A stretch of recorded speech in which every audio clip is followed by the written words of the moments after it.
go away. So life expectancy if you're born in the world today, are you 50 years, 60 years, or 70 years?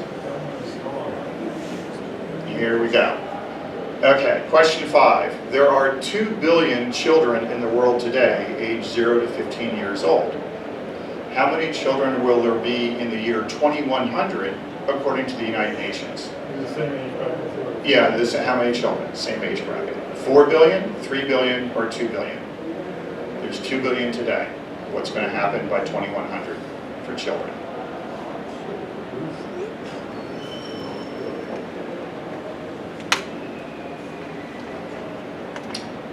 Moving on. Question 6. The United Nations predicts that by 2100, the world population will have increased by another 4 billion people. What's the main reason? There will be more children aged below 15, there will be more adults aged 15 to 74, or there will be more very old people aged 75 and older. I don't think I'll be around then. Next up. Yeah.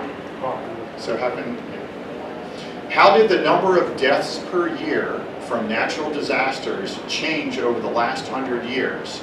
Did they more than double, remain about the same, or decrease to less than half? Deaths per year from natural disasters.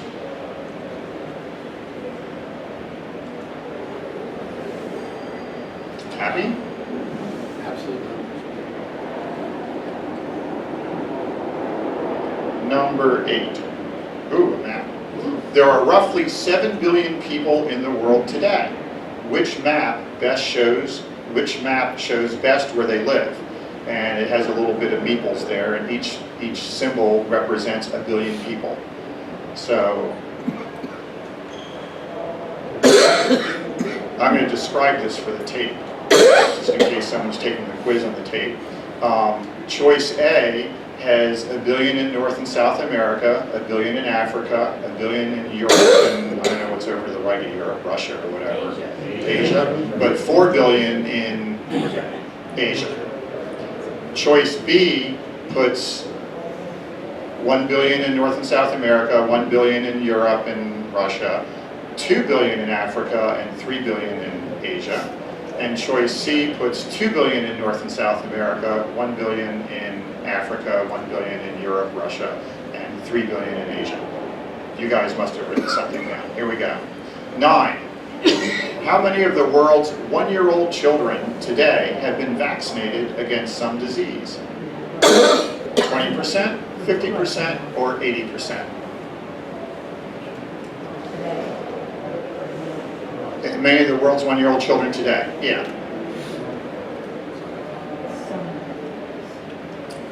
And question 10. Worldwide, 30-year-old men have spent 10 years in school on average. That's just a fact he's giving us. How many years have women of the same age spent in school? Is it 9 years, 6 years, or 3 years?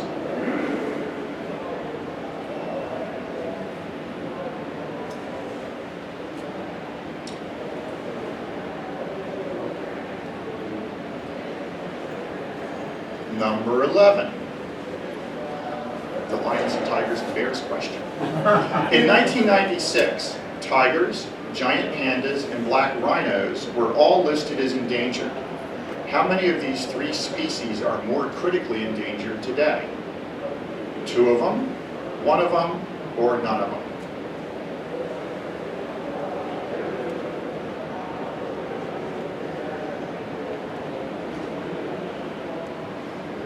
Everyone's so quiet.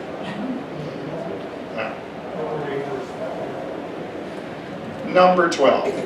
How many people in the world have some access to electricity? 20%, 50%, or 80%?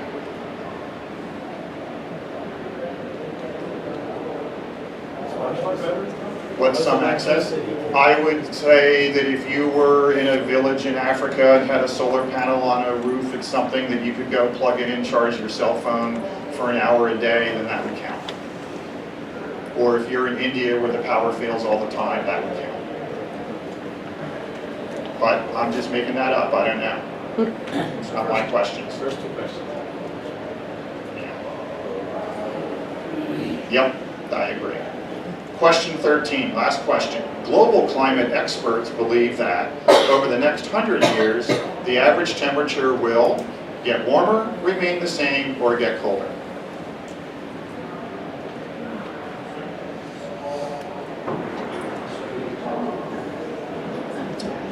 Okay? So now I want to go through and we can grade how we did. So the important question I'm going to ask you after this is how many you got right. So what I would recommend is as I go down the right answers, just put a check mark next to the ones you got right, and then we can count up your check marks in a minute, okay?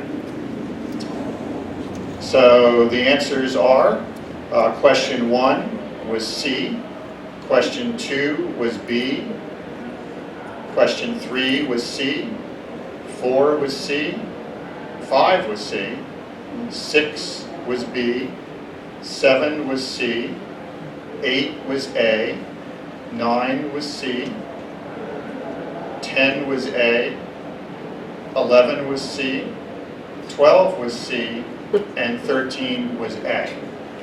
I got one. So this will take us a second to do. We're going to need someone to do some counting because I want to sit down. And hopefully you aren't too embarrassed to raise your hand. How many people got 0 right? Awesome. So what do I need to do here? Okay, I need to do this, and I want to do my pen, and I can put this down for 1 sec.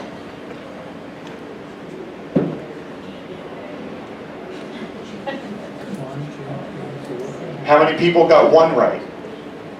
1, and 2, and 3, and you also got 1 right? No, I was counting for you. Who's counting for me?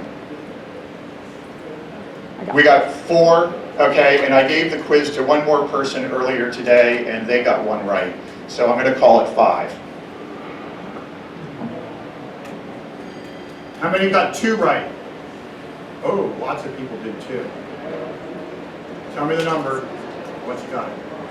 Raise your hands up, please. Hands up. Get a little behind you. 9. 9. Awesome. Go for 3. Raise your hand if you had 3. Yeah. Right. We have 13. 9. You got 2. 10. 4.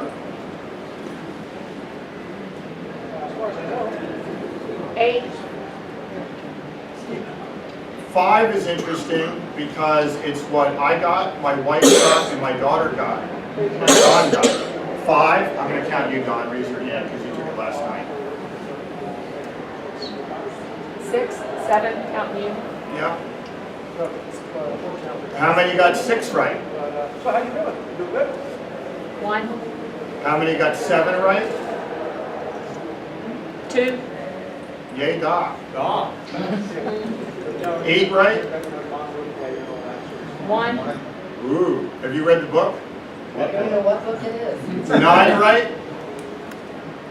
0, 10, 0, 11, 0, yeah, 12, 0, 13. 0. Okay. Are we, so, no one got them all wrong. One right was 5, 9 right, or 2 right was 9, 3 right was 10, 4 right was 8, 5 right was 7, 6 was 1, 7 was 2, 8 was 1, and no one got 9 through 13 right in terms of a total number. So are we a little surprised? Do I have your attention? Right. So what's going on? This is partly me quoting the author and partly me making it up a little bit. Did you get a lot wrong? Were you doing a lot of guessing? If you did badly, you're in good company. The author of this book has posed this question to thousands, maybe tens of thousands of people around the world. And I know he commissioned a study in at least 14 different countries, and you'll see a bunch of their answers, country by country, how they did on this quiz. The test is not complicated. The questions are not considered trick questions, and they're all based on well-documented facts, and his book goes into a lot of detail about the facts there. And almost everyone does poorly, and not only do they do poorly, they do worse than guessing. He calls guessing what the chimps would do. If you gave this test to chimps, how would they do? So 1/3 of 12 is 4, but it's 13, so maybe. So let me ask this, how many people got question 13 wrong? That was the one about global warming. Good. So I've only had, you got it wrong. got it, okay, so you're my number, and you got it wrong. So I've asked this to lots of people at work, at home, among my family, friends, whatever, and I've had one person so far get it wrong, so this makes it up to 2 or 3. So in most of what I'm going to say, I don't count question 13. He doesn't either. It's the first 12 that are important. Question 13, not that everyone gets it right, but like 86% of the people get it right. And that's a good thing because research has come out of the laboratories and gone into the public and the general knowledge. People know it's going to get warmer, or it's predicted to get warmer over the next 100 years. That's a good thing. That the knowledge has spread that far and people seem to understand that. I think of this as almost a magic trick. How could you give someone a quiz that's kind of based on facts that, you know, doesn't have trick questions and yet everyone gets it down? Here's a plot of, for people just looking at the first 12 questions, how other people around the world have done.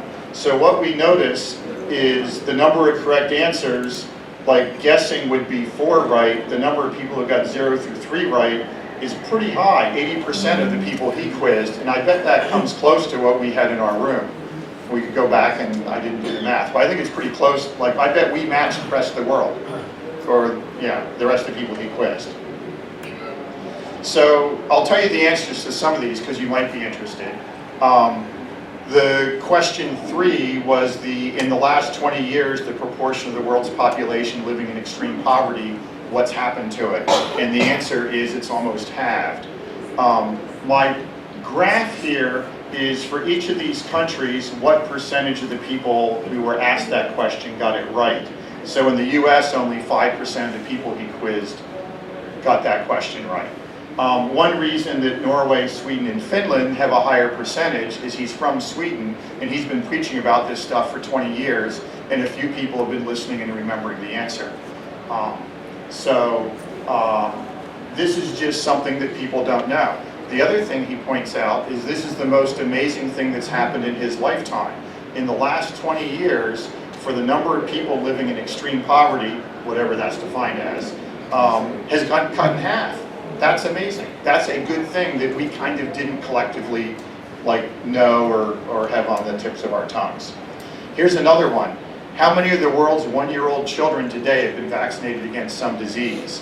I think he offers us 20%, 50%, 80%. The correct answer is 80%. On the left side of the screen, again, is the countries and what percentage of the people get that question right. In the US, I see it 17%. For some reason in Japan, it's only 6% of the people answer that question correctly. Germany's way down, so is France. These are a bunch of the diseases that people are vaccinated for and the percentage of the 1-year-old children who get those vaccinations. You can see there's a lot. He tried, even though the right answer might have been 86%, he wanted nice round numbers and he always rounds down so he's not exaggerating anything. So it's really even better than 80%. Here's the other reason this is an important question. My understanding is vaccines have to be kept refrigerated. So they're manufactured, they're refrigerated, they're put on a ship, refrigerated ship. It goes somewhere, they're delivered to the country, and it slowly goes out through the distribution system, kept refrigerated, and maybe in the village it's put in ice in a cooler with ice in it and taken out to the village, and the shots are given to the kids. So that means we can maintain this cold chain from manufacture to distribution throughout the world. That's pretty cool. And being able to give the 1-year-old children at least one vaccine, if not more, is kind of a proxy for modern medicine and healthcare and answers to sanitation questions, whatever, being available throughout the world. So the fact that vaccines are good, everything else is good. Or maybe not great, but better than what we might have imagined. So I already told you about the last question. What about the first 12 questions? He says, massive ignorance. It's not stupidity and it's not anything intentional. It's just a lack of correct knowledge. That was his thinking. If we just taught people better, they would be good and they would know this stuff. Great. Maybe the better educated people would do better. We're all pretty well educated in this room. Nope. He's tested highly educated people. Most of them get the questions wrong. Systematically wrong. Worse than random guessing. The problem is not a lack of knowledge, but how we reason about the knowledge that we have. And I try to tie this talk and why I like this book and why I think you might be interested in this into our square dance activity a bit. But I'm not promising that I have great connections there. But if you see anything or something, twig to something while we're talking, I'm happy to be interrupted and we can pass the mic around because it's being recorded and hear your comments. But I think there are some things about how we reason about our square dance activity knowledge where we probably aren't also thinking about it right. Okay. So that's the book, Factfulness by Hans Rosling. He spent years trying to teach a fact-based worldview. He's a medical doctor. Is someone leaning on a switch? Doc? Okay. Even though he made sure people had facts, they kept misinterpreting the facts, even when they were right in front of them. And partly it's how our brain works. We have an overdramatic worldview that draws us to negative and not positive stuff. And we jump to conclusions pretty quickly, even though they may not be right. And the book, his first goal in life was to make facts and get the facts available. Then he wanted to be able to analyze them and teach them to people. And when they still weren't doing good with them, he wanted to figure out why they couldn't reason about them. And this is the final thing he did. Unfortunately, he passed away in the last year. But I think it's his daughter and son-in-law are carrying on all of his work. So this book was published in the spring of 2018, and it gives us some tools. I will explain one or two of them just to give you a sense of what's in there, assuming that we're all still interested in this. And Bill Gates thought this was a great book and gave a free copy, a PDF downloadable copy to like every incoming freshman in college or something. Okay, let's look at a picture. He has a lot of these kind of pictures, so I have to make sure that when we're looking at this, you know what you're looking at and how to interpret it. So we're looking along the bottom, left to right. How many babies does a woman have? It goes from 8 on the left to 2 on the right. I think we're trying to think that upward and to the right is in some way better. So maybe having big families isn't a great thing, but having small families is a better thing. So that's why it goes from 8 to 2. Up and down is the children who survive to age 5. What percentage of the children survive to age 5 in the particular country we're going to talk about? And it goes from 50% all the way up to 100%. And then every bubble on the chart is a country. There's like 143 or something in the world, and each size of the bubble is the population. So probably the United States is somewhere up in that box labeled developed, and Norway, Sweden, Denmark, Germany, France, England, etc. And somewhere over on the left are a whole bunch of the other countries, and that has a big box saying developing. So those people have big families, and many of the children die before age 5, and up in the developed side we have small families and a few children die. Is this an okay, I mean, not that we like this picture, but does this match your knowledge of the world? Is that okay? Yeah. Yeah, happy? Anyone unhappy? Well, it's interesting that there's pretty large countries where most of the kids survive, and yet they're still having lots of That's the most interesting thing. Joe. I'm gonna let Joe say your name and say that. Joe Dean. The most interesting thing about this chart is that there are some countries in the developing box that are quite large. In particular, there's one that's quite large that has almost as good child survival rate as the developed countries, and yet they're still having 5 or 6 kids per month. And those two big bubbles would probably be, one would be India and one would be China. So, would you be surprised if this is what it really looks like in 2017?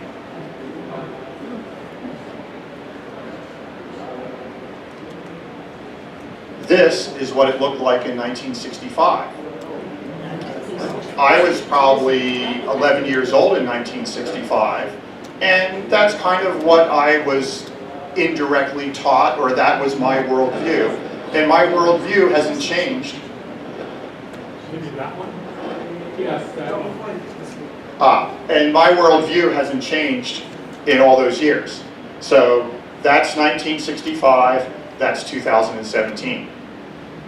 If you get nothing else out of this talk, one of the things that I came away with is, wow, things are a lot better than we think about or we believe or we know. This is really good news. A lot of good stuff has happened in the world, everywhere. And that would be one of them. Okay, so he has 10 ways in which we don't think and reason well, and I'll just talk about 2 of them. And I'm not going into the detail he does. But one is called the gap instinct. And he says we tend to divide things into 2, and I've been using that language. Developed and developing, us versus them, we and the others. That's just something our brain likes to do. Rich, poor, good, bad. And often these dichotomies are distinct and in conflict with each other. That's kind of how we do it. And there's really, we don't even think about the in-between. But really the world isn't like that a lot. And in fact, in square dancing, I could think of it, oh, we have the good dancers and the bad dancers, or, you know, I don't know, the high-level colors and the low-level colors. You know, there's probably a couple of places in square dancing where we have these gaps where we just think about it as us and the others. And there's nothing in between. And the first question we answered, I remember that first question was, in all low-income countries across the world today, how many girls finish primary school? Well, the kind of trick, and the correct answer was 60%. That's the really high number. I think he offered 20, 40, and 60%. And the trick is, we're not living in a low-income country. We're living life as good as it gets, almost, in America at least, and Germany and so forth. And we don't really know what the middle income and the low income and the really poor countries and what it's really like there and what education's like and everything. So we have some assumptions. And we kind of assume that a lot of those girls don't get educated because we've heard stuff about Afghanistan, etc. And the percentages there, again, are for each of the countries who took this quiz, what percentage got it right. So you can see this was a really low scoring question. Almost everybody got this question wrong. But all those countries listed on the left there are all whatever we want to call the really rich countries. Good income, good education. But they don't really understand how the people far away from them, like what's going on. They have an assumption, but it may not be right. And this question also. So then he turns around and goes, where's the majority of the world population live? Well, we know where we live with respect to income, but where does everybody else live? Well, if it's just us and them, we don't really have a sense of that. And the correct answer was middle-income countries. And here a few more people did better on this question, but it still isn't a wonderful, turnout. So what should we do? If we have we and them, what should we call them? If the developing country term is bad, what term should we use? And he says, stop with the 2 groups. 2 groups dividing into dichotomies bad. He says, how about 4 levels? So he has these 4 income levels.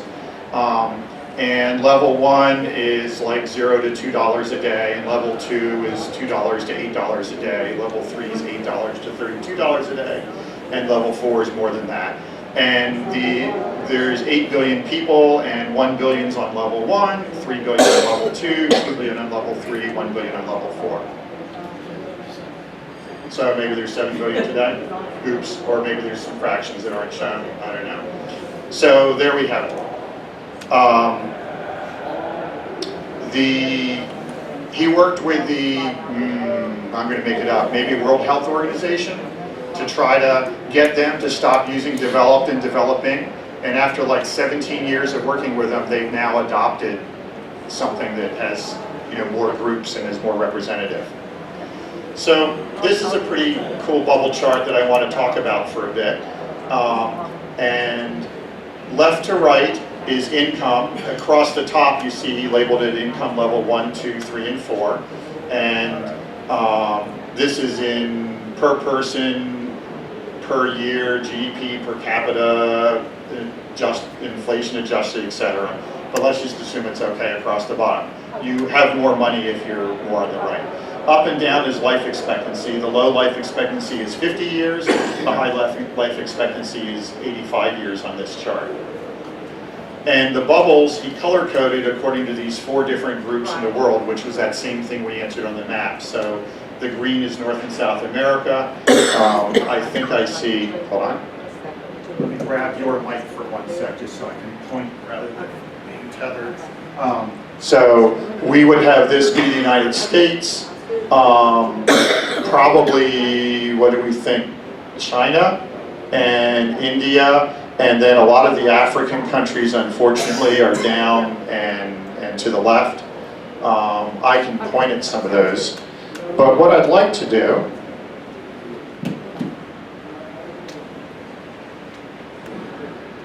okay, what do? We go here. We don't do that. We hit escape. You want to keep your name. No, sure, if you want to keep my name, keep my name. We go here. Yeah. We go here.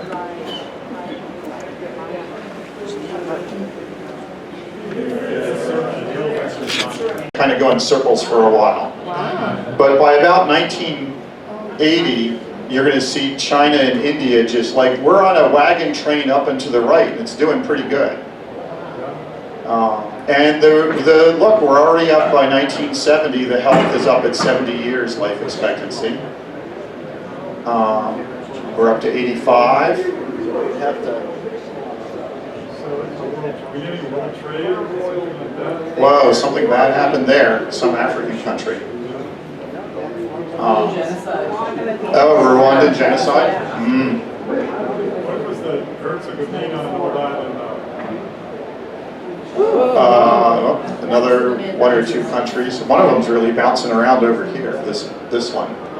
But look at these guys. Boom, and here we are today. So quite an improvement from where we were. Let's see if I can get out of this. Hold on.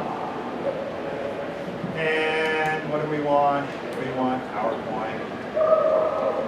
We don't want that. File. Open. Back on this. Yeah. Slideshow.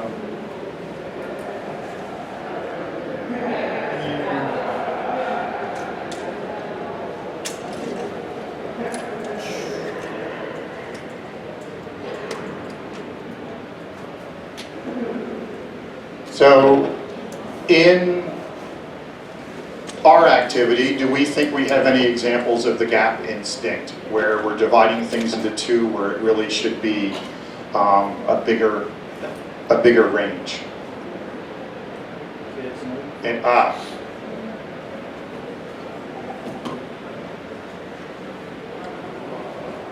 say your name and what island you live on. All the way up. This is Gail Gordon from Martha's Vineyard, Massachusetts. And I'm wondering, with our activity, if we're looking at straight, traditional square dance. I'm a little confused because I know some of our dance forms came from England, but thinking of it as an all-American activity. And then, It's interference. It's off. but what I'm thinking about is when, That's pretty bad. It's like a cell phone, it's interfering radio-wise. okay, no, yeah, all right, yeah, no. I'm thinking about how the development over Europe, and if you go Europe and America, now you have two, then you think about it maybe translating over to Australia, Japan, now we have 3, 4. Europe, of course, it's Scandinavia and Germany with the big experience activities, slowly spread a little bit into Eastern Europe. England is, so it has broadened. Thanks. I think it's a cell phone, anybody's on the internet might be. I have my cell phone on. It's but- whoever's supposed to. Oh, near the mic, okay. Yeah. Is it on? No. No. Turning it off works better, but Holding the bottom is I working noticed in better. the previous session too, holding the bottom, Yeah. Holding in your cell phone. not talking works best. Yes.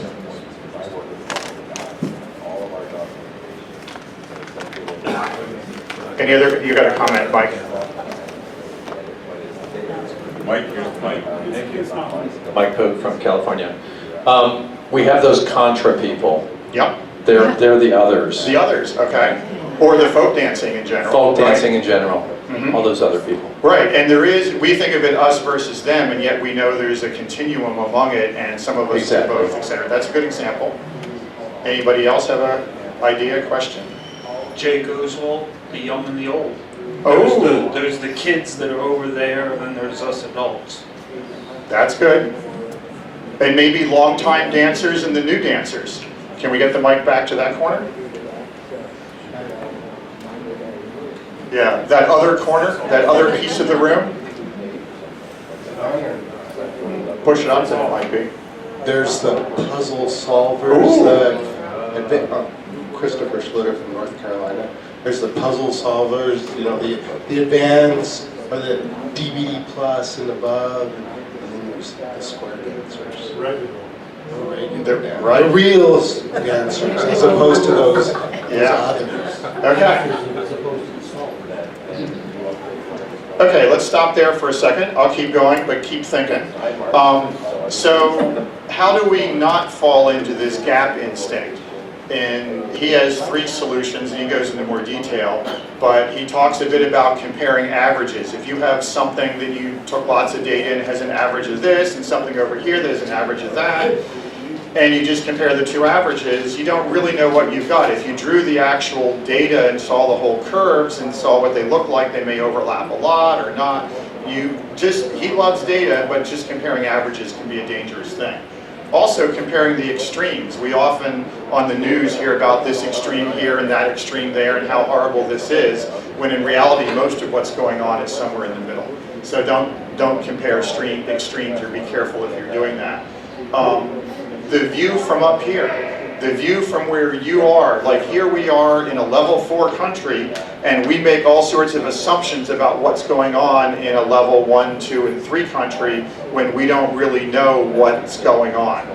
So when you see people or start thinking about stuff like, well, I'm here and it must be, like that's the time to pause and maybe you're suffering from the gap instinct. So a next instinct is the negativity instinct. I know no one in this room is negative and thinks everything's bad and horrible, except we didn't really do well on that quiz, and that's kind of the trick the quiz did, right? We're swamped with negative news and negative everything, and we hardly ever see when stuff gets better or hear about it, and our brain twigs to the negative stuff.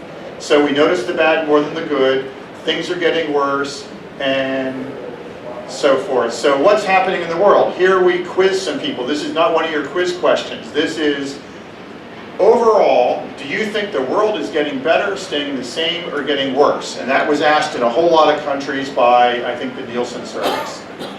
And 50% is in the middle, And every single one of those countries answered more than 50%, the world is getting worse. And Turkey thought the world was really getting worse. Of course, they might Or have. staying the same. When Yeah. was this asked? I don't know. Because Turkey definitely has some challenges Yeah. now that they didn't have any 10 years Yeah. ago.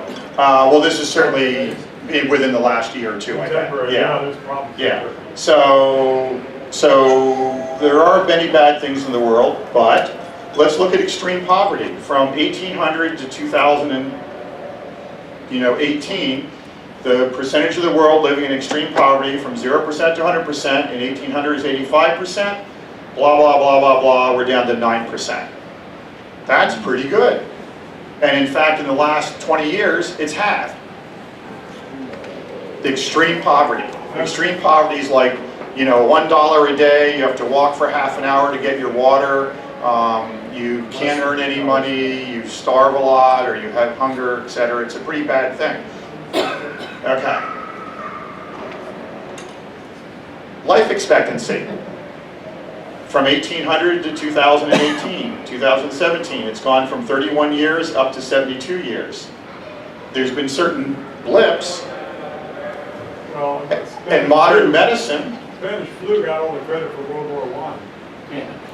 Rich points out the Spanish flu got all the credit for World War I, Well, the two sort of work together. and a comment that the two kind of work together. Right. Anybody else want to make a comment on this graph or ask a question? Yes, Ed? You can repeat that. Yep. We have medical that can keep you alive forever, more than. We have, yeah, well, I think one reason the graph kind of is flat for a while and then really goes up is we've improved modern medicine. We understand a lot more about, antibiotics and how disease is caused and all that. I'm looking for something else on this graph that no one's asked about, Rich. I think you alluded to it before, but that those little negative events are very quickly recovered. The negative events are pretty quickly covered. The Spanish flu, probably only what looks like a year or two. World War II was a couple of years, right? Didn't make a huge dent. Ted? Ted Rotman from southeastern Pennsylvania.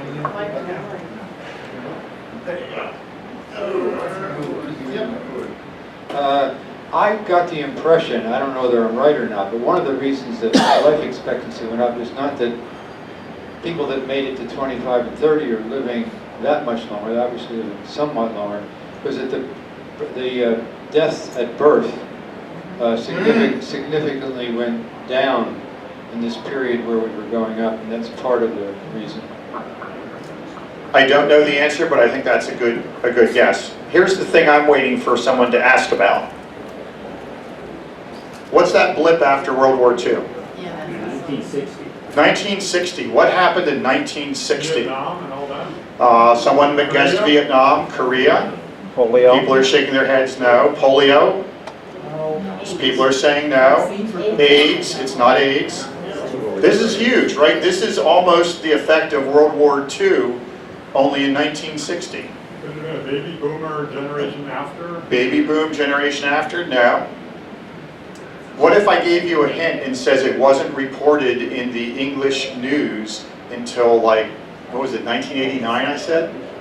Yeah, 1989. It happened in 1960 and you couldn't read about it in English until 1989. Does that give everyone a hint? Cultural Revolution. I heard something.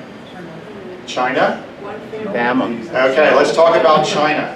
In 1960, China had a famine that killed between 15 and 40 million people. No one knows the exact number, where they had bad crops and some other problems, and the towns didn't have a good yield, but they sent all their grain to the central place because they couldn't look bad, presumably, and they had no food, and they all starved. And a year later, when people came by, there was cannibalism and dead people in the roads, and it was horrible. And it wasn't reported in the news until 1989. You couldn't keep that secret today. And as the book says, what about the World Health Organization? What if we'd known about it and we could have done something? And then he points out the World Health Organization started in 1980 or in 1961, so that didn't exist then. So anyhow, life expectancy is good. Also, it's also been smooth after. There haven't really been any like major dips Blips. for a little while. Yep. Okay, so I want to give you the impression that there's a lot of good stuff going on and a lot of bad stuff that isn't going on. And we can't really talk about all these, but here's 16 bad things. They all have different scales and stuff that are decreasing. For the tape, legal slavery is down to just 3 countries, down from 193 in 1800. Oil spills, it doesn't look like we've had a really big oil spill since about 1994 or 5. Death penalty, countries with the death penalty from 193 down to 89 today. Leaded gasoline is down to 3 countries, and it fell pretty quick once we knew that was bad. Solar panel prices have come way down. HIV hit a peak in 95, it looks like, and is down from 549 new HIV infections per million down to 241, so that's about half. Still not zero. Plane crash deaths, it's a lot better to fly in a plane today than it was in 1940 or 30. Yeah. Child labor is down. Children dying before their 5th birthday, that relates to what you said, Ted. Yeah, it was 44% in 1800. Now it's down to 4%. Look at where that thing tipped, right around 1900. Battle deaths, we've really, like you can see the World War I and World War II peaks. Disasters, the answer to that disaster question is deaths due to natural disasters is halved in the last 100 years. I don't know if I'm right, but I would guess that that's because we have better prediction for tornadoes and hurricanes, etc. We build better buildings, and we have better recovery efforts after the disaster happens. Nuclear arms is down. Here's 4 more: smallpox, smoke particles, ozone depletion, and hunger. Hunger going down from 28% of the people undernourished in the world in 1970 down to 11% in 2015. Here's 16 good things that are getting better. You may not all agree these are good. New movies, way up. I think technology does that. Protected nature, way up. Literacy, way up. 10% in 1800, up to 86% today. Democracy, share of humanity living in democracies went from 1% to 56%. Women's right to vote, new music, that was the one I was joking about for, is that really a feature? But yeah, look at all the new music recordings. I'm amazed at the child cancer survival. 5-year survival of those diagnosed before the age of 20, if they get the best treatment we have today. In 1975, 58% of the kids had the 5-year survival. Now it's up to 80%. To take something as intractable as that and move it from 58% to 80, that's pretty good. Girls in school, 65% to 90. Scientific articles published each year. Harvest going up. That's not something you can snap your fingers and somehow make better harvests. And yet the cereal yield, in units we don't even know what they mean, went from 1961 at a 1.4 up to 4. So it more than doubled from 61 to 2014. Per area of land. Yeah, 1,000 kilograms per hectare. Yeah. Hectare? Hectare.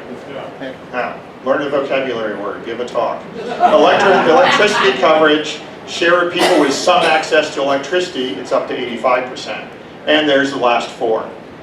Immunizations, that's kind of leveled off a bit. Who had a phone in 1980? Yeah, mobile phones, water, but clean water from a protected source, that's something. Here's just one more I just felt I had to stick in because it speaks again to the negativity thing. Gallup asked, is there more crime in the US than there was a year ago or less? More crime, the same, or less crime? This is just a US question, right? The plot on the top is the share of people who answered more crime. And generally, except for 2 years, it's above 50%, and in 1990 it was up like at 85%. And in 2016 it looks like it was maybe 60 or 65%. So look at the perception along the bottom. Up. The perception was down for 2 years and then up for all the rest. Everyone thinks crime's going up.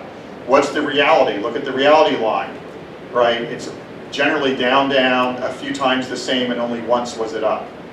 So that's what crime's been doing, but look at the perception. Crime's going up, because that's what we maybe hear on the news or see anecdotes or whatever, right? So how do we control for this negativity instinct? He says we want to keep two things in mind at the same time. Things may be bad, but they're getting better. Bad is the level where it's at right now. Better is the trend of what's happening. So, and also expect bad news. We know we're going to get bad news. Good news isn't news. You're not going to hear it very often. Gradual improvement is also not news. But more news doesn't necessarily equal more suffering, more problems, etc. And he also says don't censor history. Because often when people speak of the past, they always speak of the past in rosy terms. And it wasn't so rosy in the past. And if it wasn't, be honest about what it was like. So those are the 10 things. I'm not going to go over all of them. They're all something instinct, etc. That's the book. It has lots of graphs and illustrations. I'm not thrilled with the Kindle version, which I don't own, but I don't think the illustrations are going to be as good. The book has a few color ones and a lot of black and white stuff. And I'm worried about the audio version just because you're going to not see all these graphs. He has some great TED Talks. You don't have to even buy the book. You can go watch the TED Talks. He's an interesting speaker. I first cottoned on to him because I was into how to present data and graphics and all that. And the bubble chart with the bubbles moving, and you can pick one and it will leave a trail. He has all sorts of cool stuff. And he also has a great website called gapminder.org. That's where I played that real-time thing. And you can change either axis to any of the hundreds of variables he has and stuff. He's also done, his daughter, I think, has done one other thing that I thought was good. So let's say we earn $64K a year, and we have a house, and it has a bedroom, and we have a pet, and a kitchen, and a bathroom, and so forth. If you went anywhere in the world to someone else who was earning about the same amount of money as you, and took pictures of all the same stuff, what's their front door look like, what's their family look like, what's their pet look like, what's the bathroom look like, what do they brush their teeth with? What's their bedroom look like? What's their bed look like? Well, they've done this. They have thousands, hundreds of thousands of pictures from all over the world, and with each one, they know the income of the family. And she says, you line them all up on a street, income street.